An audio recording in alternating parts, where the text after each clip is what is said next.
por tu gracia presenta.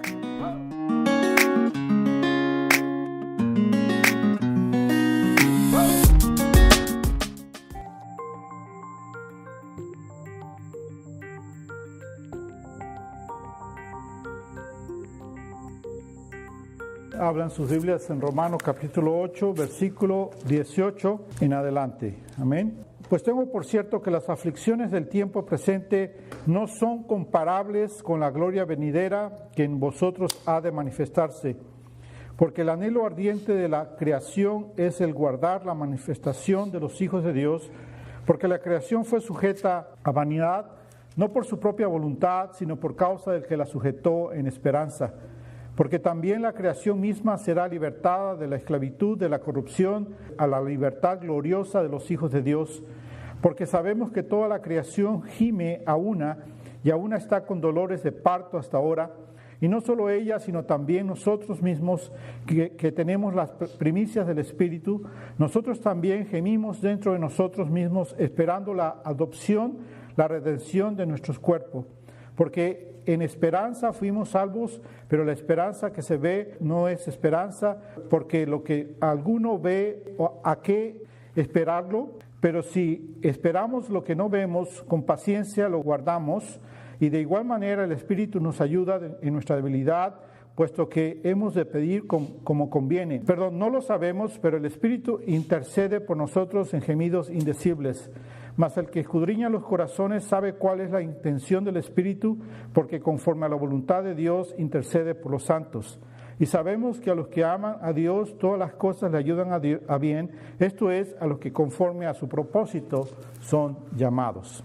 Oremos. Señor amado, te agradecemos, mi Dios, por tu amor y por tu misericordia.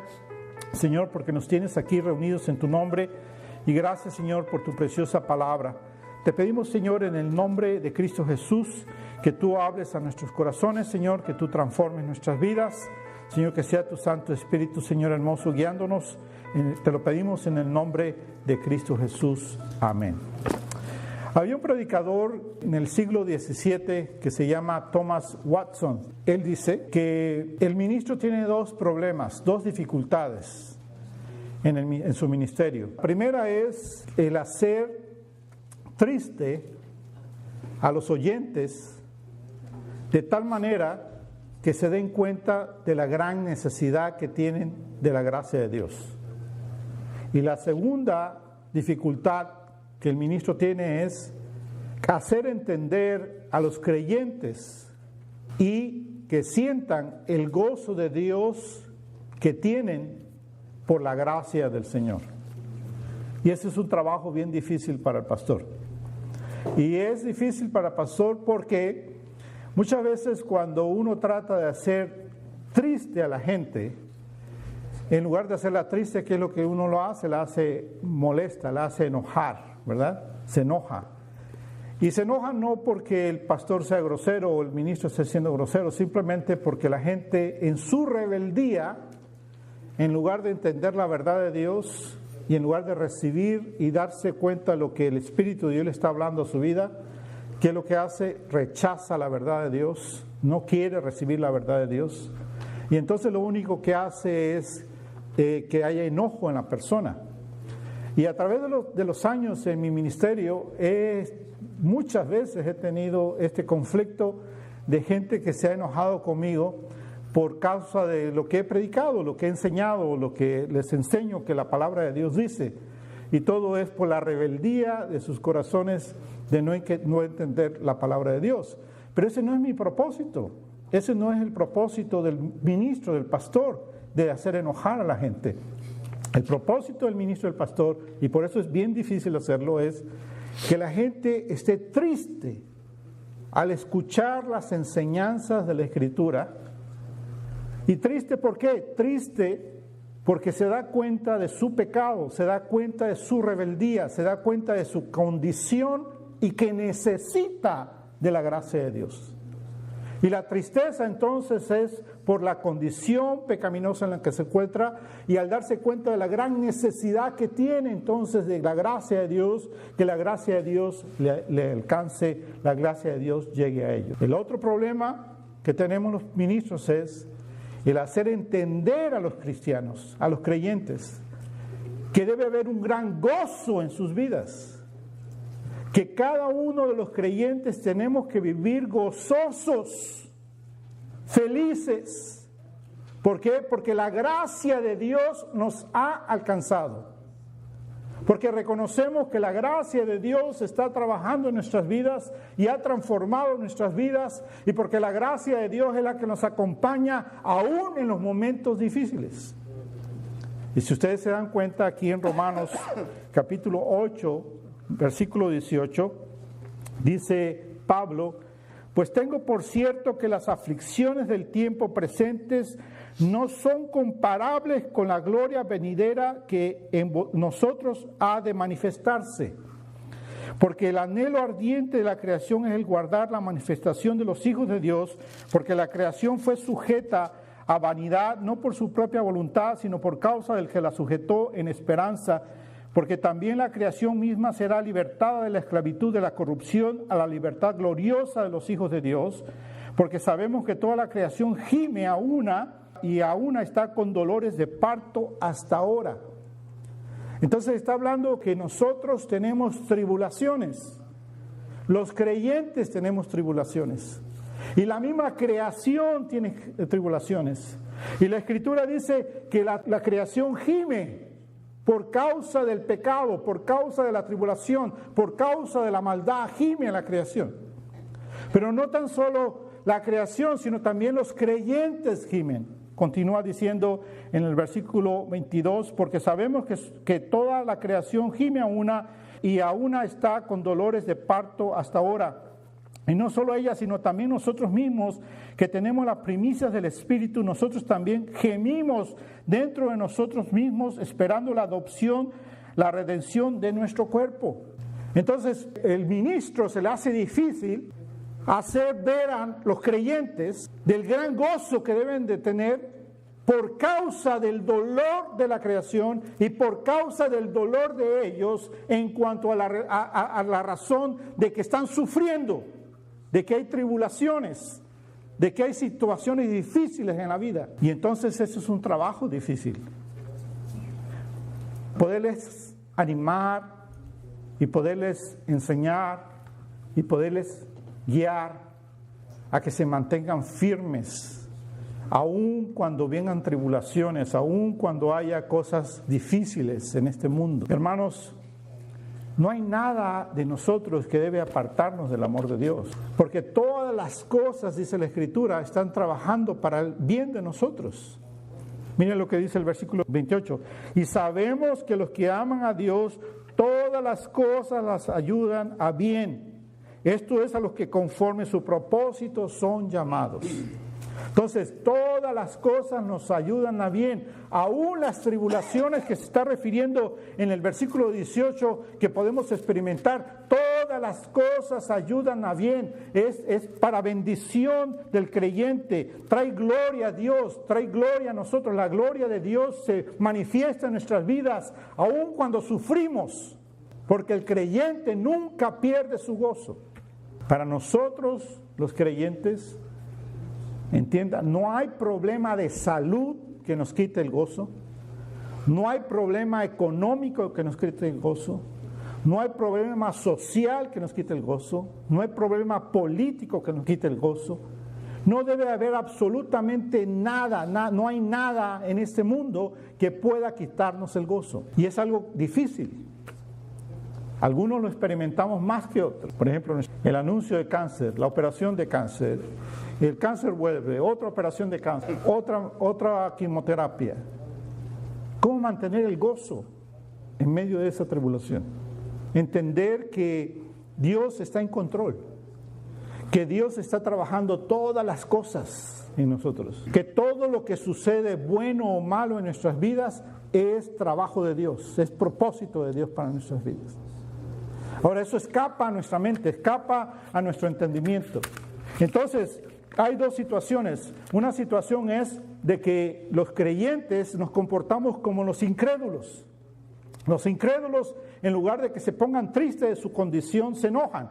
Y muchas veces los creyentes, en lugar de ponernos gozosos de que está Dios en control de todas las cosas, nos ponemos tristes o nos enojamos con Dios, porque pensamos que está fuera de control la situación, o porque Dios nos ha olvidado, o porque simplemente el pastor me está enseñando mal. Pero no entendemos que la Escritura está clara. La Escritura nos habla de que nosotros en medio de la tribulación debe haber un gran gozo. ¿Por qué?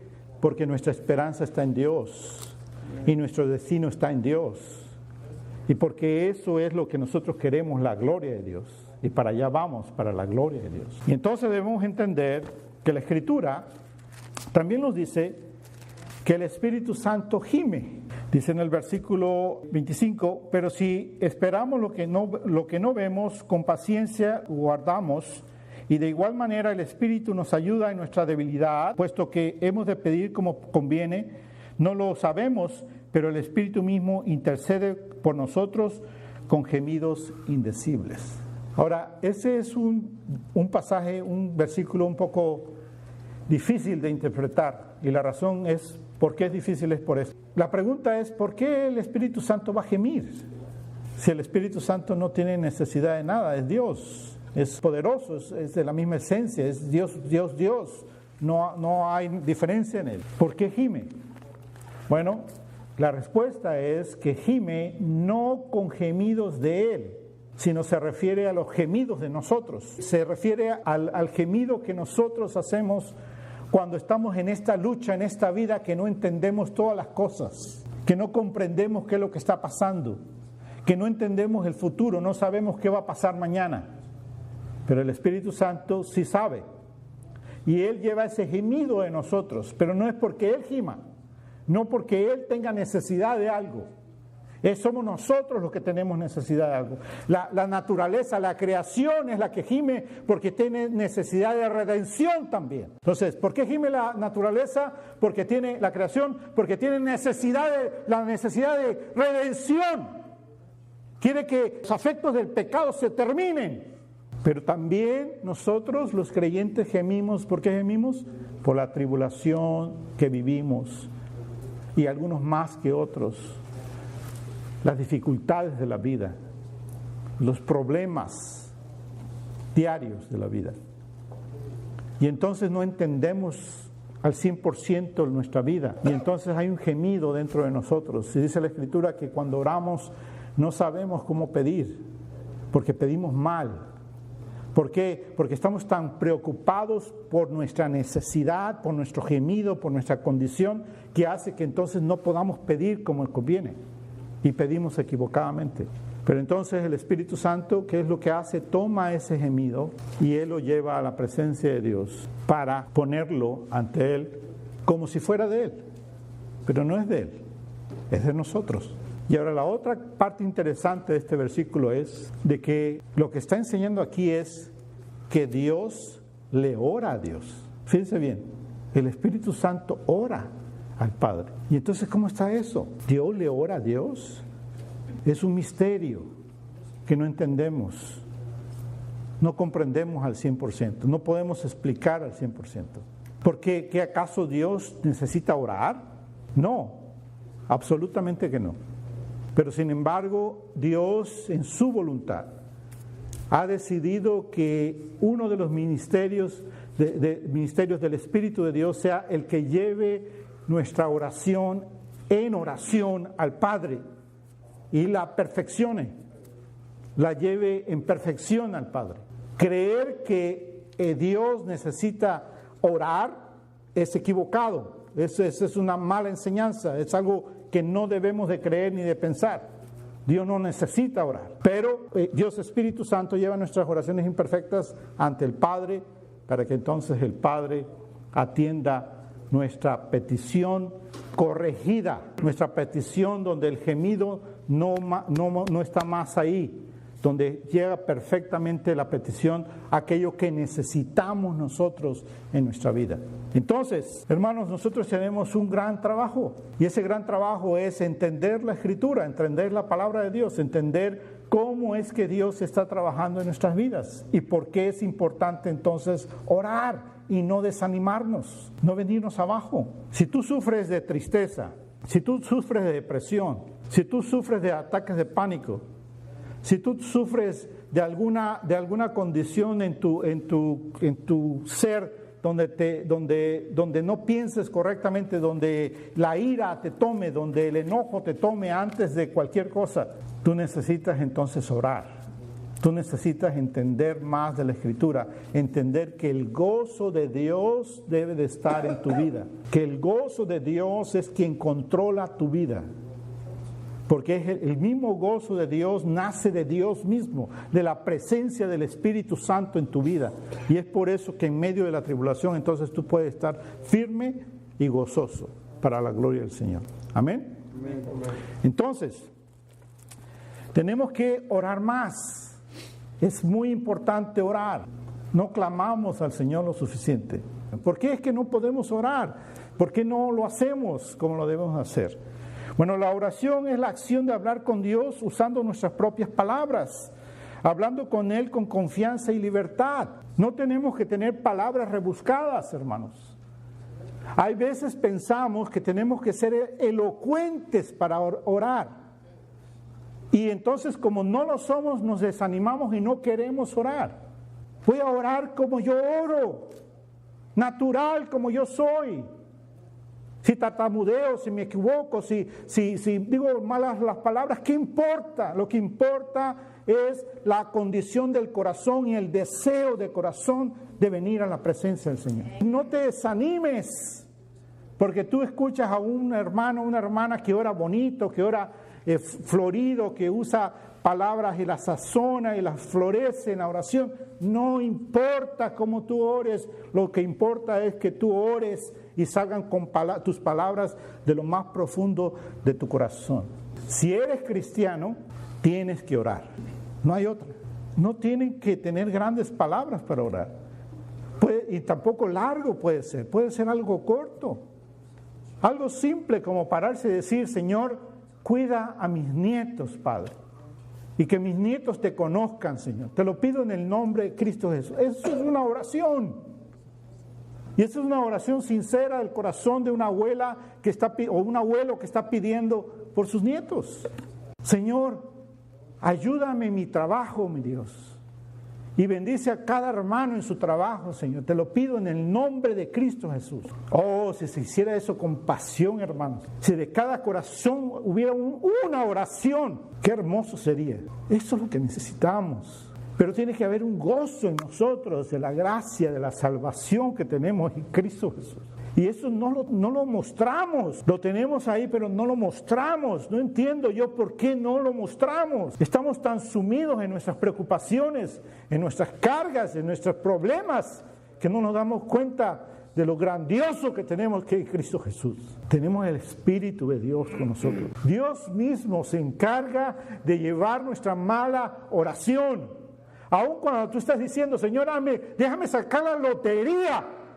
Aunque es una tontería lo que estás pidiendo, el Espíritu Santo lleva esa oración ante la presencia del Padre y pide: bendice a tu hijo con prosperidad y dale sabiduría para que lo sepas administrar.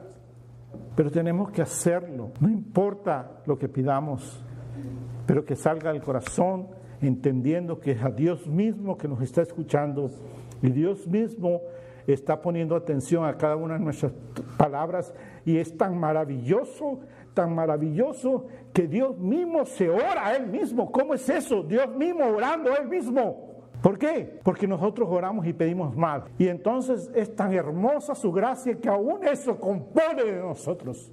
Cubre nuestro pecado con la sangre de Cristo Jesús y compone todos nuestros errores. ¿Por qué? Porque Él nos ama y entiende que nosotros somos sus hijos amados. Y eso es lo que debe tener gozo en nosotros. Entender que soy elegido a pesar de ser un hombre, una mujer incompleta, inservible, pecadora. Él me ha elegido a mí y me ha puesto en una condición de bendición para bendecir al Señor, para glorificar a Dios. Hermanos, ¿por qué no compartimos nuestras necesidades unos a otros? ¿Por qué no confiamos unos a otros? ¿Saben qué es lo que yo pienso? Que ustedes tienen mucho del mundo, piensan mucho como el mundo. Y en el mundo pensamos de que la gente no debe de conocer todas nuestras cosas, que la gente nada más debe somos privados. Solamente tú puedes conocer ciertas cosas de mí, pero no todo de mí. Pero eso no es correcto. Para un cristiano no es correcto. Para un cristiano debe ser una carta abierta. Un cristiano debe ser abierto en todas sus condiciones. La Escritura dice, confesaos vuestros pecados unos a otros. Tenemos que ser tan abiertos así que debemos de confesarnos unos a otros nuestros pecados. ¿Para qué? Para ayudarnos unos a otros, para bendecirnos unos a otros. Pero ¿qué hacemos? Nos cerramos y no queremos dejar que nadie entre a nuestro espacio. Pero debemos ser abiertos, contar nuestras necesidades. Ahora, yo entiendo los peligros que hay. Si yo vengo y le hablo a Alberto y le digo, Alberto, ven, quiero hablar contigo, ayúdame. Hermano, fíjate que tengo esta tentación, este pecado en mi vida, ayúdame, ora por mí. ¿Qué estoy haciendo ahí? Me estoy poniendo vulnerable, Alberto, ¿verdad?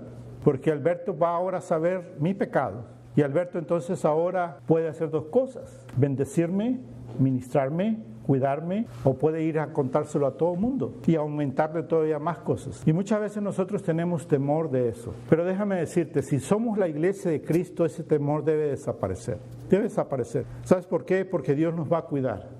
Porque si tú dices una cosa a un hermano en confidencia, si tú dices una cosa a un hermano en la confidencia de buscar ayuda, de buscar ministración, de buscar que oren por ti, y ese hermano rompe esa confidencia, él va a dar cuentas con el Señor. Pero tú hiciste bien, porque el Espíritu de Dios te va a ayudar y te va a transformar tu vida. ¿Por qué si el doctor te dice que tienes una enfermedad no lo quieres contar? Y entonces, ¿cómo se va a glorificar Dios?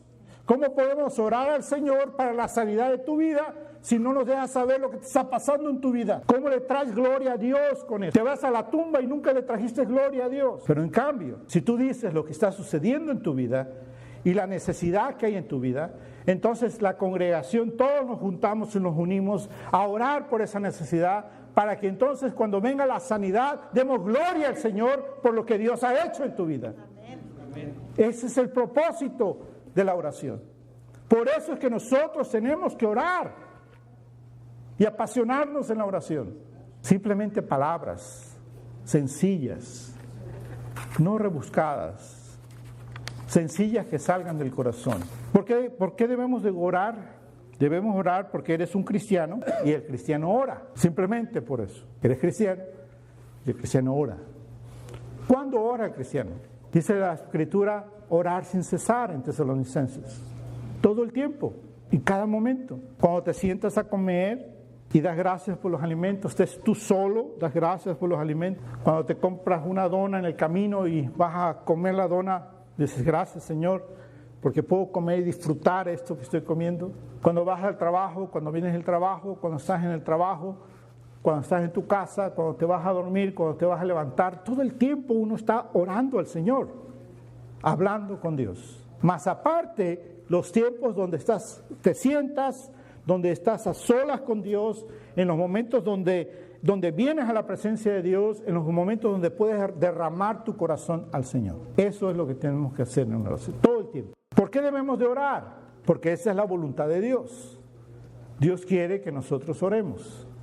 Ahora, si tú tienes la pregunta y dices, bueno, si Dios sabe todo lo que sucede en mi vida, ¿por qué entonces voy a orar si Él ya sabe lo que va a pasar? No, Él sabe lo que va a pasar, sin embargo, es la voluntad de Dios que tú ores, que nosotros oremos. En 1 Tesalonicenses 5:17 dice, orar sin cesar. Tenemos que orar sin cesar, todo el tiempo, continuamente están en oración. ¿Por qué Dios quiere que oremos? Porque Dios quiere que seamos su socio. Vayamos a Salmo 50:15. Salmo 50:15.